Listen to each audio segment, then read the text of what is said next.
La questione grandi navi è diventata un grande pasticcio. Dopo 10 anni di immobilismo politico, il governo, sotto una spinta ambientalista, ha emanato questo decreto, da una parte la sospensione immediata delle grandi navi, dall'altra parte i ristori, ma secondo noi i conti non tornano. L'anno prossimo i contributi a fondo perduto e le risorse messe a disposizione per il rifinanziamento del Fondo sociale per l'occupazione e la formazione copriranno solo il 30% delle perdite causate dal trasferimento delle grandi navi a Marghera.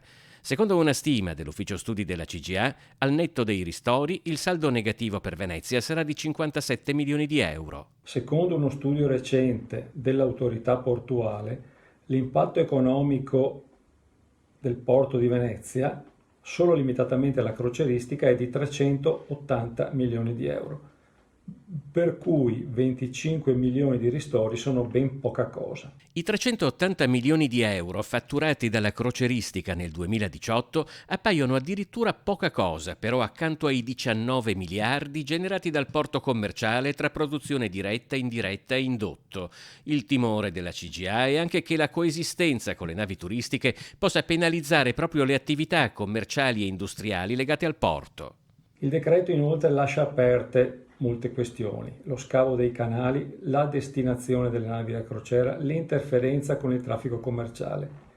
Il governo in sostanza ha trattato la questione come se la crocieristica fosse un'aziendina che inquina, chiusura immediata e qualche ristoro.